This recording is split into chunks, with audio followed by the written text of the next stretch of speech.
How you doing, everyone? My name is Ryan, and this is Ade, and here we go with another edition of Box Talk. Today, the Battle of Brooklyn. Zab Judah takes on Paulie Magic. Ade, what do you think? First of all, is Brooklyn in the house? Nah, sorry, I had to do that. Because this is literally a battle of bloody Brooklyn. It's a battle of talkers, trash talkers of the highest level. And it's funny because when I saw the little the pre-fight press conference, no trash talking whatsoever. It's almost boring. It's almost like, yeah, remember Paulie when I used to spar with you when we were boring. But the fight won't be. This is a fight between two very decent welterweights. Yeah. I mean, let's be honest. I mean, these fighters, Adrian Broner was supposed to smash up Paulie Malignaggi. Did not happen. Yeah. Danny Swift Garcia was supposed to smash up Zab Judah. Did not happen. So what it shows is that this ain't no, like, two old guard or trying to hit their last or hooray. These are two guys that are bona fide in the division still. They're not gatekeepers. They're, to me, they might not be title contenders, but they're guys that are definitely within the mix. And I think it's going to be a great little fight. I really do. I'm really looking forward to this fight. You know, Zab's known as like a fast burner, like the best fighter over 4 rounds in any division. You know, but in this type of fight, it can easily have an entertaining fight with 12 rounds. Malignaggi fights at the type of pace and doesn't have the power that will keep Zab in the fight. Zab is known as a puncher, but Malignaggi does not get stopped. He gets pulled out by his corner, but he does not get stopped. He does not get dropped. This fight is going to be a toe-to-toe, boxing skill, aggressive, high-paced kind of surface. Yeah, look, no one probably sells a fight better than Paulie Malignaggi. Paulie Malignaggi is a great seller of fights. That's why, Al Heyman, for those people that don't know, has just recently signed him as well. He always used to merge that Al Heyman fighters get this. He's now signed by Al Heyman. Al Heyman is behind Paulie Malignaggi. So Paulie Malignaggi wins this fight. There's a lot of places for him to go. I mean, the thing about Paulie Malignaggi is that, it's been said by many people, if this guy had a punch, he could be on a pound for pound list right now. Yeah. He's that good of a boxer. He just doesn't, unfortunately, have the pop. But it's weird because he doesn't have the pop, and Zab Judah probably doesn't have the gas anymore. Yeah. So it's a weird, like, something's got to give in this fight. Yeah. You know what I mean? And for me, it's a fight where it's going to be entertaining while it lasts, and I think Malignaggi takes it on points because he's definitely not going to stop. He's definitely not going to stop Zab, and I don't know if Zab can stop Malignaggi because Malignaggi, contrary to what people would think, can take a great punch. He's only been down, from what I remember, once, and that was Cotton. I can't think of any time he's been pulled out a couple of times. You know, and obviously against Khan and Hatton, but it doesn't go down. It doesn't go down. You know, when I look at this fight and I'm thinking about it, like, stylistically, Zab's in a good position for this fight, in the sense where, like I said, Malignaggi can't really hurt him, but Malignaggi is a boxer which is going to do things that Zab could capitalize on, being faster, speedier, and rangier. But on the flip side, Malignaggi just fought Broner. So Malignaggi's not going to be impressed with Zab's speed or his power. That's very true. You know, so you got to look at it and say, guess what? Like, they're totally different style of fighters, but it's actually a perfect style match, evenly match fight, where I could easily see many rounds early being split by all judges, saying 10-10, 10-9, 10-9 to either person, because it will be so competitive. I think the trigger will be after round 6-7 and see if Zab could commit any damage on Broner or if Zab gasses. So Malignaggi. Yeah, Malignaggi. Look, I mean, the thing is, I think Zab proved a lot of people wrong in the Danny Garcia performance. I think a lot of people, although Zab, hyped up the fight and the post-fight press conference, and the pre-fight press conferences and all the arguments with Danny Swift's father, Zab proved a lot of people. I thought Garcia would blow him out. I'll be honest with you, I thought, Zab's got a bit of strength, but we all know Zab's this kind of person that after 3 or 4 rounds, see you later. He doesn't really want to know. He proved to me that he still does want to know. He proved to me that he's still got a lot to offer. The winner of this fight goes places. The loser, unfortunately, probably stays where they are or goes down. If it's Malignaggi, he doesn't really give a shit anyway because he's making fantastic money with his commentary. Everyone seems to love him at that. He was talking about retiring after the Broner fight anyway, so I don't think he really has much to lose in this fight. No, another thing with this fight is what Zab comes to the ring. There's 2 Zabs. Zab always tell you in an interview, I'm re-motivated, I've retrained, I've rededicated myself, I'm living the sport. And when he says that, he normally has good fights, 2 performances, 3 points, and you would believe in him, and then he falls apart.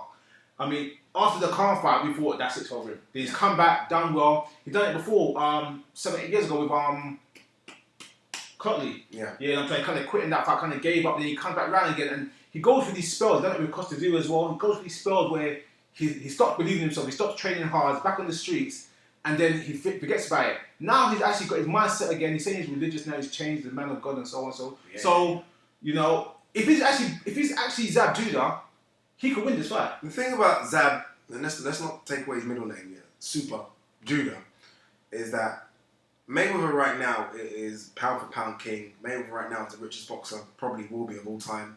Mayweather right now is probably going to go down one of the greatest of all time. I don't believe he is, but he's going to go down. If Zab Judah had his head screwed on, and everyone will tell you this already, Zab Judah easily could have been the Floyd Mayweather that we're seeing now. You watch the Floyd Mayweather Zab Judah fight, people. Watch it for the first 5 or 6 rounds. Zab Judah is in there with Mayweather, throwing all the shots Mayweather's trying. He put Mayweather down as well in that fight. People might have said, he touched him up.